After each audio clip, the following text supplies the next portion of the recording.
नमस्कार मित्रों, आप सभी को मेरा प्रणाम। मैं इस वीडियो में केतु महाराज के बारे में आपको विस्तृत जानकारी देने जा रहा हूं। जैसा कि मैंने इससे पूर्व वीडियो में आपको बताया है कि 23 सितंबर 2020 को राहु और केतु का ट्रांजिशन यानी राशि परिवर्तन होने जा रहा है। यह राशि परिवर्तन बड़े पैमाने पर संसार के समस्त जातकों को निश्चित रूप से प्रभावित करेगा और विश्व में बड़े राजनीतिक और व्यापारिक परिवर्तन भी होंगे, क्योंकि ये छाया ग्रह हैं, लेकिन इनकी अदृश्य शक्ति अनंत है। इसको समस्त ऋषि मुनि और मनीषियों ने स्वीकार किया है। मैं केतु के बारे में आपको कहाँ पर कैसा प्रभाव करेंगे उससे पहले कुछ खास बातें बताने जा रहा हूँ। केतु छाया ग्रह हैं, लेकिन यह धर्म का प्रतीक है।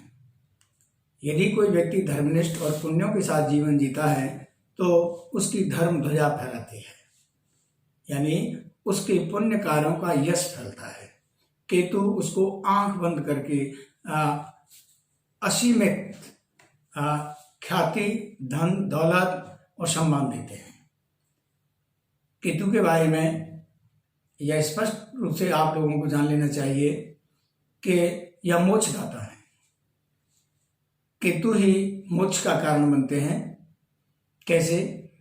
अलग अलग भावों में ये अपने अलग अलग प्रभाव को दिखाते हैं, लेकिन 12वां जो भाव है आपकी कुंडली का, मेरी कुंडली का या सभी की कुंडली का, वह मोक्ष भाव कहलाता है। तो उस भाव तक पहुंचने से पहले केतु के बारे में एक बहुत पते की बात आपके सामने प्रस्तुत कर रहा हूं कि ये कुछ ग्रहों के साथ जब आते हैं तो उनकी शक्ति को बहुत ज़्यादा बढ़ा देते हैं। विशेष करके जब ये स्वग्रही किसी भी ग्रह के साथ आ जाते हैं तो उसके बल को 4 गुना बढ़ा देते हैं, यानी वह ग्रह अपने फल को 4 गुना देने में सक्षम हो जाता है। विशेषकर जो ज्योतिषाचार्यों ने और हमारे ज्योतिष के विद्वानों ने केतु पर जो अपनी आख्याएं दी हैं उसमें ये बताया गया है कि जब केतु विशेष करके बुध, बृहस्पति, शुक्र और शनि इनके साथ आते हैं तो कुंडली को बहुत बल मिल जाता है और ये सभी ग्रह जहां भी बैठे होते हैं अपने फल को 4 गुना बढ़ा देते हैं। उदाहरण के लिए जब केतु बुध के साथ होते हैं तो जहां जहां बुध के कारक भाव हैं वहां बुध के साथ बैठेंगे। शर्त यह है बुध अपनी ही राशि में हो, यानी मिथुन या कन्या में हो, तो व्यक्ति उस भाव में सबसे श्रेष्ठ होता है। और जनरली ये देखा गया है, सामान्यतः ये देखा गया है कि बुध जब केतु के साथ होते हैं तो व्यक्ति अकाउंटेंसी, व्यापार में सबसे आगे होता है, बहुत अधिक धन कमाता है, लेखन में बहुत आगे होता है, भाषण में बहुत आगे होता है। बुध के जितने भर गुण हैं वो 54 हो जाते हैं। दूसरी तरफ जब केतु बृहस्पति के साथ आते हैं तो व्यक्ति की विद्वता का डंका बजता है। चाहे वो कुंडली के किसी भी भाव में बृहस्पति के साथ बैठे हैं, व्यक्ति की बुद्धिमत्ता, व्यक्ति के चातुर्य और व्यक्ति के प्रभाव को सारा संसार महसूस करता है। हम संसार की बात इसलिए कहते हैं कि यह बहुत कम लोगों की कुंडली में इस तरीके से आते हैं और ज्यादातर बृहस्पति अपनी ही राशि में जब केतु के साथ हों तो सामान्यतः महान आत्माओं का उस अवधि में अवतरण होता है। हम आपको यहाँ एक उदाहरण दे सकते हैं, पंडित जवाहरलाल नेहरू। उनकी कुंडली में केतु बृहस्पति के साथ धनु राशि में है।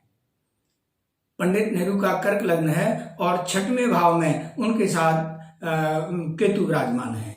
तो हर कोई पंडित नेहरू के समय को याद करें, उनका कोई सानी नहीं था और उनकी विद्वता, उनकी योग्यता और उनके प्रभाव को आज भी गाया जाता है, आज भी हम लोग महसूस करते हैं। और देखिए उस समय के हालात को देखते हुए भी उनको इस योग ने प्रधानमंत्री बनने का, देश का पहला प्रधानमंत्री बनने का मौका इसी योग ने दिया था।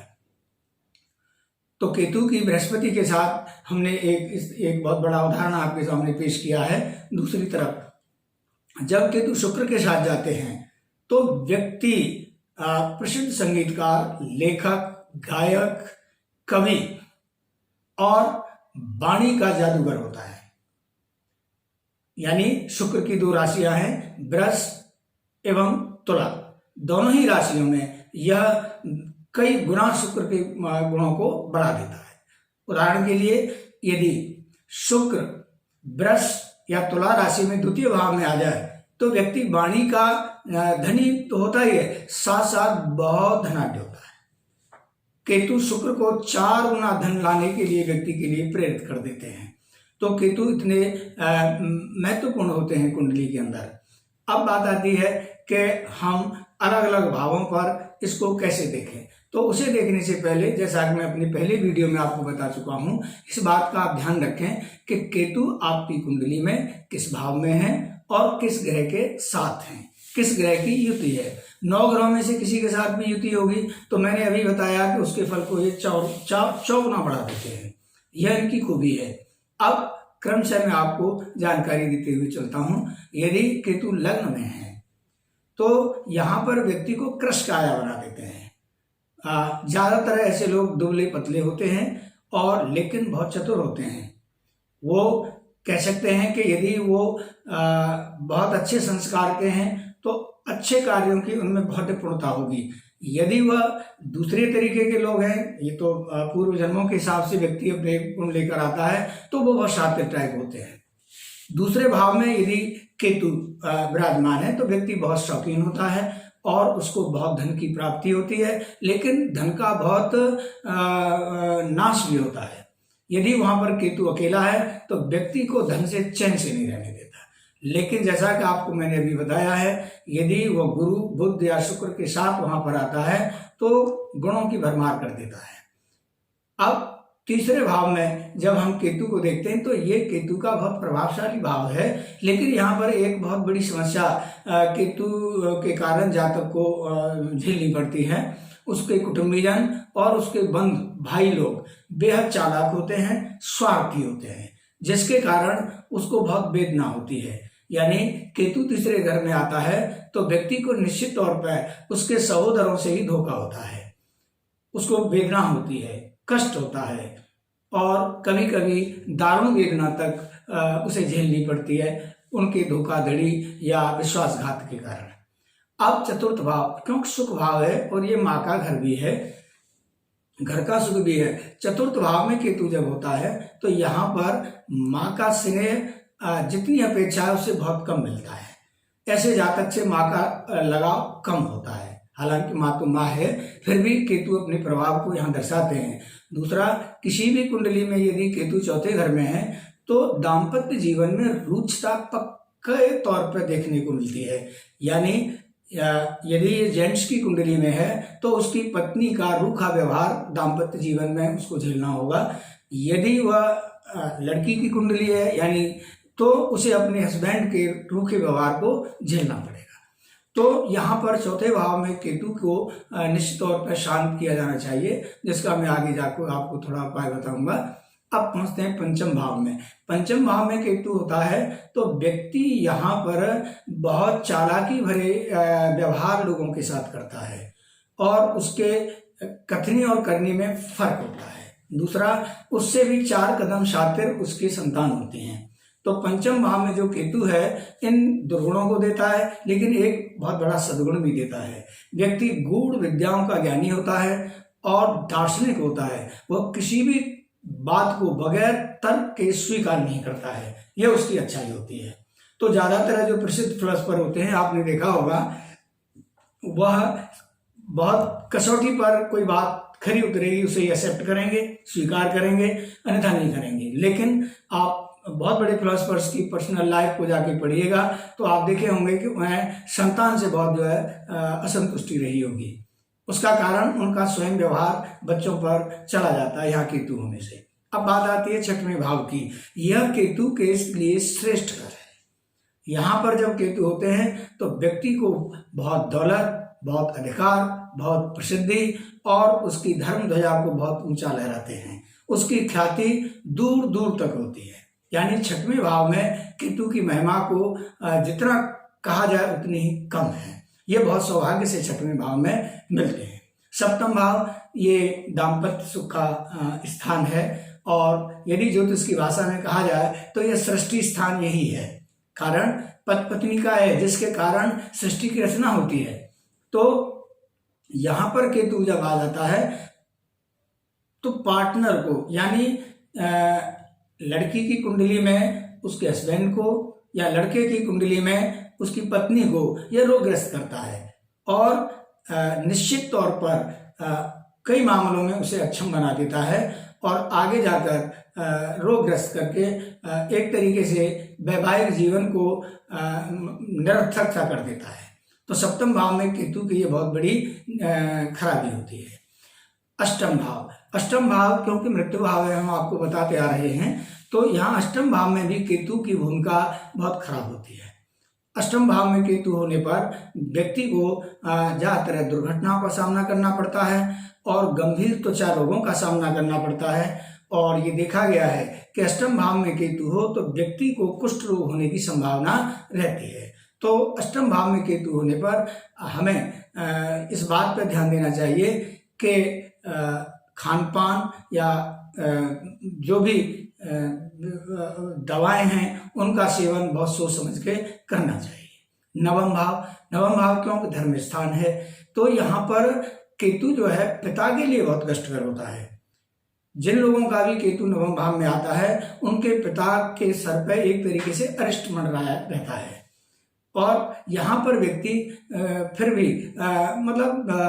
एक घटिया स्तर की हरकतें करता है, जीवन जीता है। तो इस भाव में केतु व्यवहारिक तौर पर व्यक्ति को अच्छा नहीं बनाता।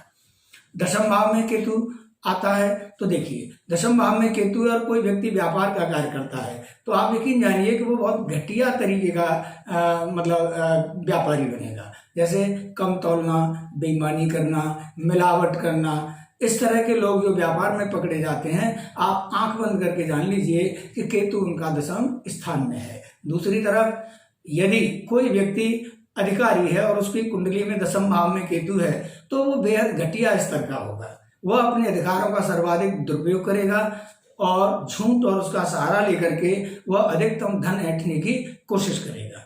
तो जो बहुत भ्रष्ट कुछ अधिकारी यहाँ तक जेल भी जाते देखे गए हैं, तो आप जांच करके देखिए, संभव है कि उनका केतु निश्चित तौर पर आपको वहाँ नजर आ जाए। अच्छा, दशम भाव में जब केतु होता है तो व्यक्ति को दूर दराज में जाकर के सेवा का मौका मिलता है। यदि वह राजकीय सेवा में है तो दूर दराज, जिसको आज की भाषा में इंटीरियर कहते हैं, वहां पर उसको पोस्टिंग मिलती है। जंगलों में, वीरान जगहों में उसे घूमना पड़ता है। व्यापारी को भी ऐसी जगहों पर ही जाकर के व्यापार करने में सफलता मिलती है, लेकिन हथकंडे अपनाकर मिलती है। दूसरी तरफ एकादश भाव, यह केतु का श्रेष्ठ स्थान है। यहाँ पर केतु व्यक्ति को भव्य वाहनों की और भव्य भवनों की उपलब्धि कराता है और एकादश भाव का जो केतु है वह व्यक्ति को अपने जीवन को संतुलित करने की बहुत बड़ी क्षमता देता है। कारण यहाँ से पंचम भाव पर दृष्टि है। तो एकादश भाव में जब केतु होता है तो व्यक्ति को समझ आ जाए तो वो अपने मान सम्मान और संतान के भविष्य पर बहुत ध्यान देता है। अब द्वादश भाव की बात आती है। द्वादश भाव में केतु मोक्ष स्थान में होता है। यहाँ पर यदि केतु आ जाए तो व्यक्ति जो है ईश्वर को बहुत अधिक समर्पित होता है, बहुत अधिक धर्म के काम करता है, बहुत अधिक दयावान होता है। मोक्ष भाव हो जाने के कारण यदि ये केतु यहाँ पर है तो आप देखिएगा ज्यादातर लोगों के ये सामुद्रिक शास्त्र से भी पुष्टि होती है इस बात की कि यदि केतु 12वें घर में है तो व्यक्ति के गर्दन के नीचे या आसपास कोई तिल अवश्य मिलेगा। यानी आप किसी भी व्यक्ति को देखकर ये कह सकते हैं कि केतु इसका 12वें घर में है। यानी केतु पूर्व जन्म से उसके तप और पुण्य को यहाँ जोड़ करके उसे आगे मोक्ष की ओर ले जाने के लिए ये संकेत देते हैं। और एक बात और होती है कि केतु जब 12वें घर में होता है तो बहुत नियम आस्था के साथ जीवन जी करके ऐसा व्यक्ति अपनी वाणी से जो कहेगा या जो सोचेगा वह फलित होती है। तो केतु यहाँ पर बहुत अधिक दिव्य गुण वाला व्यक्ति को बना देते हैं। लेकिन यदि संगति अच्छी नहीं है तो 12वें घर में जो केतु होता है वो फिर व्यक्ति को ठग बना देता है। ऐसे लोगों को ठगी करते भी देखा गया है। तो यहाँ पर हम ये सुझाव दे सकते हैं कि यदि कुसंग सामने आता है या आपको खराब लोगों से पाला पड़ता है तो ईश्वर का स्मरण करके उनसे दूर हो जाइए। तो ये 12वें घर में केतु की बात थी। बात ये आती है कि केतु को शांत करने के उपाय क्या हैं। तो देखिए, केतु को शांत करने के सबसे बड़े उपाय ये हैं कि आप कभी भी अपाहिज लोगों का अपमान न करें, उनकी मदद करें। और जैसे कोढ़ी हैं, अंधे लोग हैं, उनको जितनी मदद कर सकते हैं आप करें। केतु आपसे बहुत प्रसन्न होंगे। दूसरा, आप श्वान सेवा करें। विशेष करके काले या चितकबरे कुत्ते की सेवा से केतु महाराज बहुत प्रसन्न होते हैं। तो केतु को प्रसन्न करने के लिए ये सबसे उत्तम उपाय है। दूसरा, आप जो है विद्वान लोगों का, क्योंकि धर्मनिष्ठ लोगों का सम्मान करें। केतु धर्मनिष्ठ लोगों के सम्मान से भी बहुत अधिक प्रसन्न होते हैं। तो केतु जो भी चीज देते हैं आंख बंद करके देते हैं। लेकिन इनके जो कष्टकर भाव हैं आपको मैं बता चुका हूं, उनमें जो स्वजनों से या साथ वालों से या पार्टनर से जहां केतु के कारण कष्ट मिलता है वो आपके तृतीय, चतुर्थ, पंचम और सप्तम भाव है। अष्टम भाव में होने पर यह दाद, खाज, खुजली, व्रण और कुष्ठ रोगों से व्यक्ति को कष्ट देते हैं। तो मैं चाहूंगा कि आप इन बातों को बहुत ध्यान से सुने होंगे और इसका आपको लाभ मिलेगा। और हाँ, शनिवार के दिन केतु के मंत्र का जप करने से, शनि देव के मंत्र जप करने के साथ साथ आपको निश्चित ही बहुत बड़ा लाभ मिलेगा।